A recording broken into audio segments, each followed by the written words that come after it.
Biogeografía y racismo.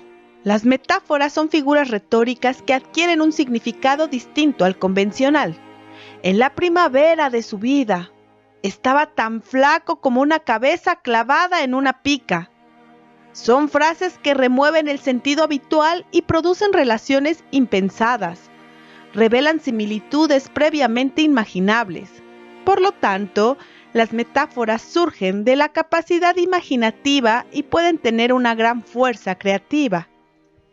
Así, las metáforas serían la antítesis del fallido intento de precisión lingüística que buscaba Wittgenstein con una estructura gramatical que se correspondiera con la estructura del mundo. Por cierto, paradójicamente, el propio Wittgenstein usaba metáforas en sus escritos. Se han trasplantado ideas y metáforas biológicas al contexto social, donde han adquirido otras connotaciones y se ha trastocado su sentido original. Ideas surgidas de la historia natural en el siglo XIX se arraigaron fuertemente en el campo social y se usaron para justificar poderes fácticos de los estados imperialistas europeos. El propósito es abordar en específico la idea de las faunas dominantes que pasó de la biogeografía a la ideología y se transformó primero en el concepto de la superioridad racial y luego en el concepto de las naciones dominantes. A este tránsito de significados le vino muy adecuada la filosofía comtiana de progreso. A fin de cuentas, las razas superiores y las naciones superiores eran resultado de un proceso natural de progreso. Por cierto, que la idea de progreso de Comte, surgida en las ciencias sociales, pasó luego a la biología, lo que muestra que el tránsito de metáforas entre ciencia y sociedad es de dos vías. Vale la pena aclarar que en la teoría darwinista, la evolución no es un proceso que produzca progreso, es más bien un proceso oportunista. Los individuos mejor adaptados serán aquellos que presenten las mejores características bajo las circunstancias que les tocaron. Pero las circunstancias cambian y bajo otras condiciones serán otros los individuos mejor adaptados.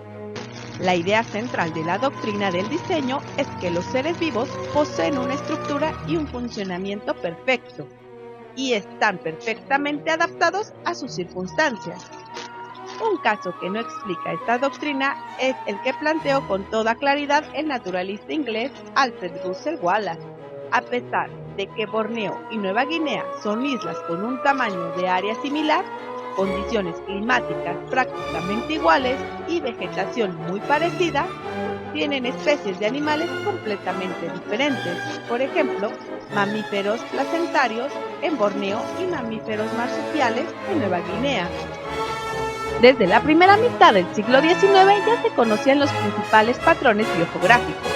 Los viajes de exploraciones financiados por los estados europeos habían acumulado una gran cantidad de información. Sin embargo, faltaban las explicaciones. ¿Por qué había áreas que, a pesar de compartir condiciones físicas muy similares, prácticamente no compartían ninguna especie? ¿Por qué, en cambio, había áreas con condiciones muy diferentes que compartían muchas especies similares? ¿Por qué había casos de especies muy similares que vivían en áreas separadas por grandes distancias?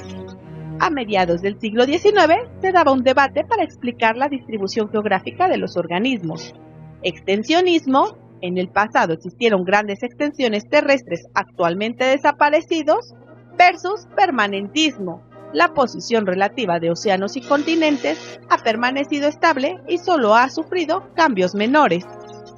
Existía una tercera explicación, que era la creacionista, pero se salía del ámbito de la investigación empírica. Las especies surgían por actos separados de creación sobrenatural. Sin embargo, ya para la tercera década del siglo XIX, las explicaciones sobrenaturales iban perdiendo crédito entre los naturalistas.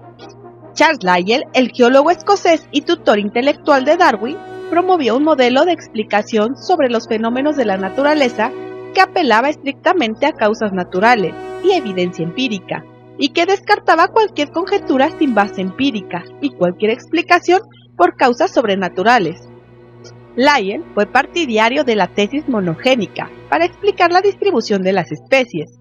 Las especies surgían solo una vez en un solo punto de la superficie terrestre. Por tanto, su distribución actual tendría que explicarse por dispersión a partir de su lugar específico de origen.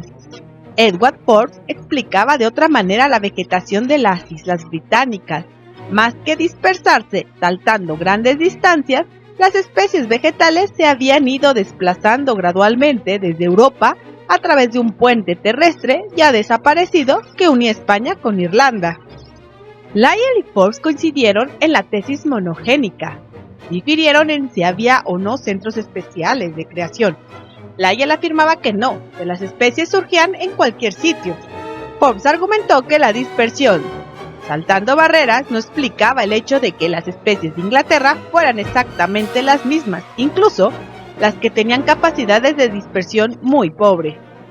Darwin rechazó la existencia de puentes hipotéticos, sostuvo hacia una postura permanentista, es decir, afirmaba que los rasgos principales de la superficie terrestre no habían cambiado sensiblemente en el pasado geológico reciente. También sostuvo una postura monogénica y atribuyó a la dispersión la distribución geográfica actual de los organismos. La tesis monogénica había sido apoyada desde antes por Linneo. La consecuencia de la monogenia era que las especies se tenían que dispersar para llegar a ocupar su área de distribución actual. A pesar de la férrea oposición al extensionismo de Darwin, su propio amigo y admirador, el botánico Joseph Dalton Hooker, argumentó que la similitud entre las floras de los continentes australes no se explicaba por dispersión y sostuvo que la causa era que en el pasado los continentes australes habían estado unidos. Otra corriente muy diferente a la que se recurrió para explicar la distribución geográfica de los organismos fue la poligenia, es decir, las creaciones múltiples. Su antecedente se remonta al siglo XVII, cuando un teólogo judío-francés, Isaac de la Peyrère, propuso su fabulosa teoría de los hombres preadamitas. Afirmó que Dios había hecho dos creaciones. La primera fue anterior a la creación de Adán y había creado a los habitantes de América y África. Adán había sido creado la segunda vez y su descendiente eran los habitantes de Europa, la raza blanca. Posteriormente, otros naturalistas recurrieron a la tesis poligénica. Uno de ellos fue William Swainson, quien sostuvo que en realidad habían sido 5 las áreas originales de creación. Habían ocurrido 5 creaciones independientes, que se correspondían con los 5 continentes y con las 5 razas humanas. Tanto las áreas como las razas que las habitaban eran fijas e inmutables. Ni los españoles que llegaron a América, ni los boers holandeses que habitaban Sudáfrica desde hacía siglos habían cambiado su tipo racial, a pesar de vivir en condiciones climáticas muy diferentes a las de su área de origen. Otro naturalista inglés, Philip Lutley Sclater, también propuso 6 áreas de creación. Dividió la superficie terrestre en las 6 regiones biogeográficas que se convirtieron en el sistema de referencia más popular para los estudiosos de la distribución orgánica.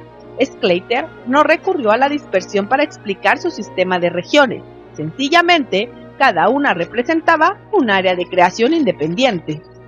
El sistema de Sclater fue adoptado y popularizado por Alfred Russel Wallace en 1876, en su clásico trabajo La distribución geográfica de los animales. Sin embargo, rechazó la explicación metafísica de Sclater y explicó las regiones como el producto de los procesos naturales de migración y divergencia. Wallace añadió otra idea que se convirtió en una bandera de la ideología racista. Los nuevos grupos se originaban en un centro norteño, de evolución progresiva.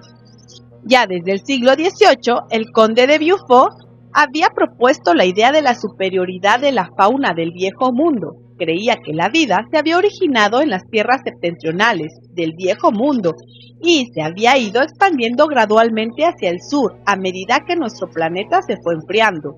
Las formas que habitaban América también habían llegado del norte, pero quedaron aislados y se fueron degenerando y apartando del tipo original por la influencia del clima. La idea de que el clima era determinante para las condiciones de los seres vivos era muy común en el siglo XVIII. Johann Forster, quien acompañó al famoso Capitán Cook En su segundo viaje de exploración hacia los mares del sur, estaba convencido que las condiciones ambientales eran tan importantes que no solo determinaban el tipo de vegetación, sino también el grado de desarrollo moral de los pobladores humanos.